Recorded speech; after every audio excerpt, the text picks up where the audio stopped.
Bom, dando sequência ao nosso conteúdo, hoje vou introduzir com vocês o século II e como a igreja, como as perseguições, como todos esses acontecimentos irão interferir na história do cristianismo. Então, como se desenvolve a igreja a partir do século II, quais foram as perseguições do século II, tudo isso a gente vai ver aqui a partir de agora, uma alteração drástica do ponto de vista da igreja, no primeiro e segundo século, alteração na hierarquia, alteração na ideia de culto, a igreja, como ela se desenha a partir de agora. Então tudo isso a gente vai ver nessa aula, nesse conteúdo que eu vou falar sobre a igreja no século II depois de Cristo.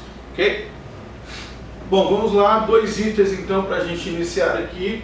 O culto no século II e a hierarquia no século II. Então, o que acontece com o culto no século II? Você vai lembrar, na outra aula, eu disse que o culto no século II é um momento de alegria. O culto no século II é uma celebração. A igreja está reunida para celebrar, para vibrar, para glorificar o Messias, o Cristo que morreu e ressuscitou. Então essa é a ideia. A igreja não tem uma ideia de ser uma instituição, ela é um organismo propriamente dito, e ela se preocupa em ser um organismo de ponto final. Então o culto, o sentimento que move para o culto é o sentimento de alegria, celebração. Esse povo vai cultuar, mas vai com esse sentimento, um sentimento de alegria. Bom, no segundo século muda um pouco o tom da conversa. Por quê?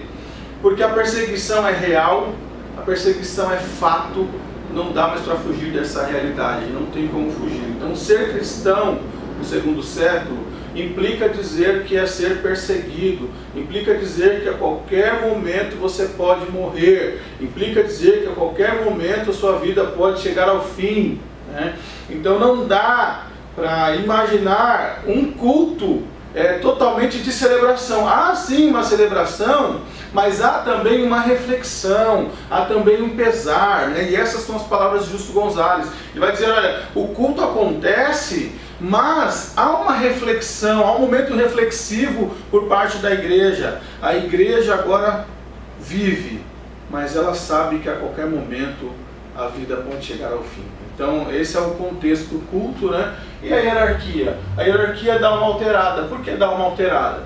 Você vai lembrar que na outra aula eu disse que a hierarquia ela partia dos 5 indicativos. Quais eram eles? O bispo, o presbítero, o diácono, a viúva e o carismático. Lembra disso, Os 5 nichos, os 5 níveis da hierarquia eclesiástica. Aqui muda, aqui a coisa altera, e altera até do ponto de vista drástico, podemos dizer assim. Por quê? Agora, a hierarquia eclesiástica ela se define em 3 personagens: o bispo, o presbítero e o diácono. Então, 3 personagens: o bispo, o presbítero e o diácono, que eu quero apresentar para vocês. Aqui agora.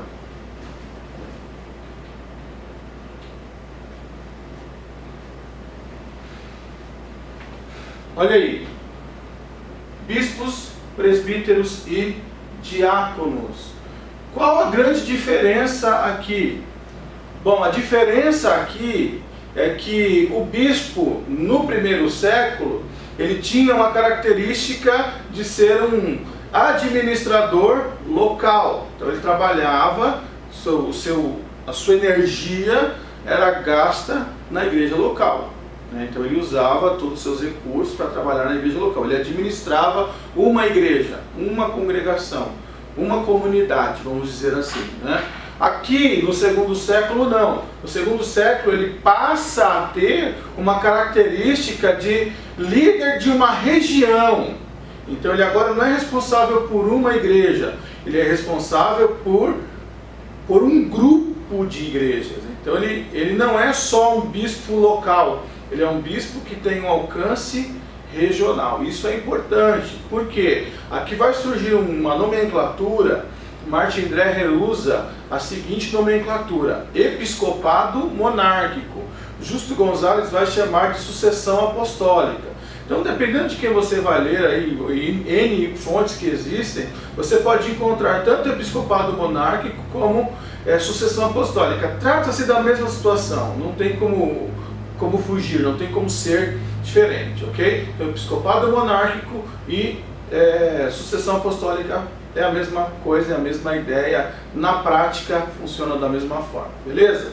Então, olha só, esse episcopado monárquico, agora esse episcopos, esse bispo, né, ele tem a função de governar, como eu disse, um grupo de igrejas, né, uma região de igrejas. E ele é responsável por tudo que acontece, desde o ponto de vista administrativo como do ponto de vista teológico. Então você vai perceber que ao longo da caminhada, da história da teologia, os grandes hereges, na verdade, vão ser os bispos. Por que os bispos são os hereges? Porque é a responsabilidade deles alimentar a igreja teologicamente, defender a igreja teologicamente. E quando nós falamos em história da teologia, nós vamos perceber que um bispo, para defender a igreja de uma heresia, acaba criando outra, né? Eu não vou entrar muito nesses assuntos aqui, não é o nosso fórum, mas também quero deixar para você um compromisso também, né? Já falei sobre a filosofia e quero gravar também um conteúdo sobre história da teologia, é isso aí, onde você vai conhecer toda a história da teologia, das principais controvérsias cristãs, os principais dilemas. Vou preparar também vídeos, né? Uma série de vídeos falando só sobre a história da teologia. Então aguarde, vem muita coisa legal por aí, ok? Então, voltando aqui, esse bispo, esse episcopado monárquico, ele tem a função de gerir, né, de fazer a gestão, não só administrativa, como espiritual e teológica de várias igrejas, ok? Aqui também tem um outro aspecto, os presbíteros, agora, eles passam a ser os líderes locais.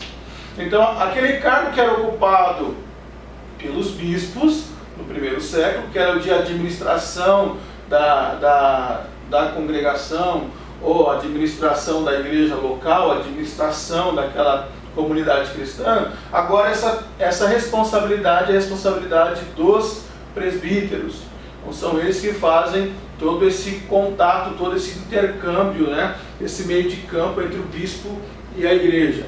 Um outro detalhe interessante é que os bispos agora são eleitos, então não é uma sucessão de qualquer forma. Os bispos são eleitos. Quem elege os bispos, né? Como os bispos são eleitos? Os bispos são eleitos pelos presbíteros. Então os presbíteros não só têm a função de administração local, mas também têm a função de eleição dos bispos, tem um vínculo direto aqui. Ok? Então isso a partir do segundo século. Eu gostaria que você notasse aqui o seguinte: a igreja já está tomando uma nova cara, a igreja já está tomando uma nova forma, né? Então a igreja não é mais aquela mesma igreja do primeiro século, né? Isso é importante frisar, ela já está ganhando uma nova proporção. E os diáconos, bom, na verdade os diáconos eles não têm uma alteração na sua função, eles continuam sendo aquelas pessoas que vão servir, né, em todo momento, em todo o tempo, e não dá para descartar a figura feminina aqui também, que é, entre aspas, eu vou colocar aqui entre aspas, a diaconisa, né? Então não dá para descartar a figura feminina e o trabalho da figura feminina, ok? Então, só para fechar aqui esse conceito de igreja do segundo século do ponto de vista hierárquico, são bispos com uma função regional, presbíteros com a função de administração local e diáconos o serviço que lhe cabe, né, o serviço de toda a comunidade, toda a congregação. Legal? Então passamos adiante para o nosso próximo assunto. Então, o nosso próximo assunto, só dando uma pequena ênfase, o episcopado, aquilo que eu já introduzi para você, que pode ser o episcopado monárquico ou a sucessão apostólica, são duas coisas faladas diferentes, mas se referem à mesma situação, então não tem muita diferença de uma coisa para outra, né? Episcopado monárquico, que é o bispo que cuida de uma região, ponto. Essa é a ideia básica aí. As formas de batismo, quando Na outra aula eu falei para você que o batismo era realizado de qual forma? A imersão apenas, ok? Então essa era a maneira como o batismo era realizado, apenas pela imersão. Aqui começa a acontecer uma coisa que você precisa refletir. A igreja, como eu disse no início, ela é perseguida de fato, né? Ela não consegue fugir da perseguição. A perseguição é uma realidade para ela. A perseguição bate na porta todos os dias. Aqui tem uma tendência da igreja, um movimento que ele é chamado de igreja subterrânea. A igreja cria uma tendência, cria um movimento dentro dela, que é de se esconder. Principalmente as igrejas de Roma, as igrejas que estão fincadas ali dentro nas barbas do império, que são muito perseguidas. Essa igreja começa a se tornar a igreja da catacumba, a igreja das catacumbas de Roma. E as catacumbas de Roma eram grandes, eram até enormes, né? 2x2 chegavam a ter algumas catacumbas, 4 metros quadrados. Então o que acontecia nesse contexto histórico? As igrejas começaram a se reunir nas catacumbas, então os cultos eram realizados nas catacumbas. O Benjamin Stott, no livro As Catacumbas de Roma, ele fala que dentro de Roma, ou embaixo de Roma, melhor dizendo, existem 72 quilômetros de catacumbas. Se pegar toda a região, né, todas as catacumbas que estão espalhadas, os corredores, colocar na sequência, vai dar 72 quilômetros de catacumbas, ou seja, gente morta de um lado e de outro 72 quilômetros. Isso quem diz é o Benjamin Stott. A igreja se torna esse movimento subterrâneo, esse movimento que agora vive enclausurado, vive com medo do sofrimento e da perseguição. Então essa é a tônica da igreja. Okay? Então nesse contexto onde a igreja se torna subterrânea, gente, o batismo ele não vai ser mais ministrado por imersão, porque você não tem rios nas catacumbas. Então aqui duas formas de batismo começam a ser importantes para a igreja e serem contadas pela igreja. Quais são as duas formas? Além da imersão, que agora não pode ser mais praticada por conta de não ter mais ambiente para isso, você tem a aspersão, que é muito comum, então passa a ser ministrado o batismo por aspersão. O batismo por aspersão ele entra na história da igreja não como uma prática bíblica, mas como uma prática paliativa a um movimento, a um contexto, né? E uma outra forma de batismo que passou a ser comum também, e ainda é comum em muitas igrejas no mundo pós-moderno, é o batismo por efusão.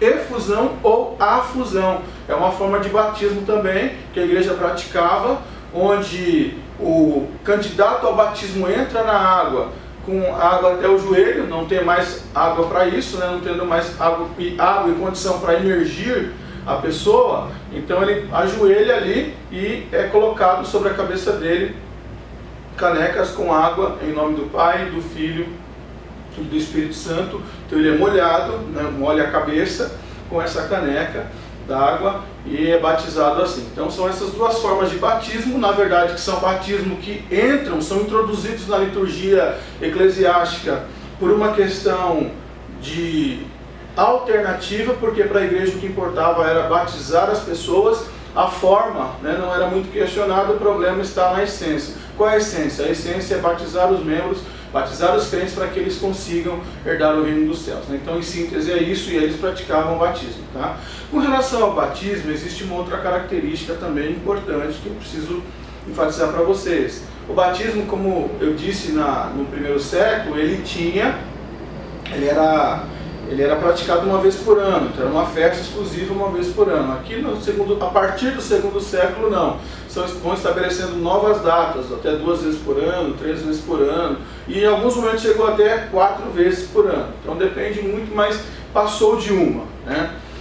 Uma característica interessante do batismo, né? Algumas peculiaridades, curiosidades com relação ao batismo. O batismo era ministrado à pessoa, e quando essa pessoa saía da água, o que era ministrada a aspersão, a afusão, ele recebia um copo com água. Esse copo com água ele tomava porque simbolizava que a pessoa estava sendo purificada também por dentro. Já tinha sido purificado por fora e agora precisava purificar por dentro, né? Outra questão particular em relação ao batismo era justamente um copo com leite e mel. Então a pessoa recebia um copo com leite e mel, porque aquilo simbolizava que ela estava entrando na nova terra, a terra prometida, a terra que emana leite e mel, exatamente, são coisas da criatividade da igreja do segundo século, né? Outra questão importante com relação ao batismo, pelo fato de muitos cristãos, principalmente os cristãos de origem grega, de origem gentílica, acreditarem que o batismo era um novo nascimento, esse batismo era ministrado com as pessoas nuas, é isso aí. Então antes você fique pensando como que era em relação às mulheres, né? As mulheres batizavam as mulheres, isso é um fato histórico, gente, não dá para fugir disso, né? Então as mulheres batizavam as mulheres nessa circunstância, nessa situação, depois as mulheres foram sacadas dessa função por N situações que a gente não vai debater aqui agora, mas uma delas foi o gnosticismo, do qual eu vou falar em outra ocasião, porque o gnosticismo tinha mulheres em sua liderança que ministravam ritos de iniciação, que era super comum, e a igreja, para não se confundir ou não ser confundida com o gnosticismo, abdica dessa liderança feminina, ok? Isso, volto a dizer, nas igrejas de origem grega, de origem fugindo do contexto de Jerusalém, porque lá em Jerusalém tinha uma característica diferente, ok? Então, só para fechar o batismo, duas formas, afusão e aspersão, porque a igreja entra nas catacumbas, né? A igreja não está mais com essa liberdade para ficar batizando fora, ela é perseguida. Batismo mais de uma vez por ano. O batizado, né, recebia um copo com água para limpeza interna, um copo com leite e mel para simbolizar a entrada na terra prometida, né? As irmãs batizavam as mulheres, né, e os homens eram batizados pelos homens, batismo ministrado nu. Enfim, em síntese, basicamente é isso. Era um evento bem comemorado e celebrado pela igreja, porque logo após o batismo eles já iam para a ceia, celebravam a ceia do Senhor, celebravam a festa do agape também, nesse rito pós-batismo. Uma festa comum era a festa do agape, que era uma festa ministrada, liberada, aberta só para quem já fosse iniciado no cristianismo, ou seja, só para quem fosse batizado, ok? Para fazer parte também dessa festa do agape, legal? Vamos prosseguir com o nosso conteúdo aqui, vamos lá. A forma institucional. Por que a forma institucional? Porque agora a igreja ela já tem uma cara de instituição. 110 depois de Cristo surge o termo católica eclésia. O que é católica eclésia? Ao contrário do que muita gente pensa e até ensina, o católica eclésia, que é um termo cravado por Inácio de Antioquia em torno de 110 depois de Cristo, não tem a conotação de ser igreja católica apostólica romana, ok? Então não é essa a proposta, não é essa a ideia. A ideia de católica eclésia é uma igreja que é comum a todos, é uma igreja que é para todos, é uma igreja que é comum todo. Então esse é o princípio de católica eclésia no século II. Não de ser uma instituição. Por quê? Porque a igreja no século II ainda não é uma instituição, muito embora ela vá ter ares, né? Ela vai ter uma cara de instituição. Ela não é uma instituição, porque ela já tem um nome, ela já tem alguns regimentos, ela já tem uma liturgia estipulada, estabelecida, né? Ela já tem algo que denomine a ela como igreja, e ela tem também uma fala, que é uma fala oficial, que é o credo apostólico. Então o credo apostólico também identifica a igreja como um ar, né? Vai dando uma cara, contornos daquilo que vai ser uma instituição mais para frente. Mas eu quero deixar isso aqui bem firme, bem enfatizado para você. A igreja no segundo século ainda não é uma instituição, mas caminha para se tornar uma, ok? Então essa é a ideia, né? A forma institucional, era basicamente isso que eu tinha para falar para vocês. Então só fechando aqui, recapitulando este quadro, para você ficar com o entendimento bem firme dele, bem certo dele, né? O culto no segundo século era um culto que já não era tanto a celebração, né? Mas era um culto de reflexão. A hierarquia, que é uma alteração, bispos, presbíteros e diáconos, o bispo agora com o ar de quem comanda toda uma região, o episcopado monárquico também, a sucessão apostólica, né? As formas do batismo, aspersão, afusão e imersão, e a forma institucional, ou seja, a igreja ganhando uma cara, contornos daquilo que vai se tornar uma instituição mais para frente. Legal? Então ficamos por aqui, até a próxima, tchau, tchau!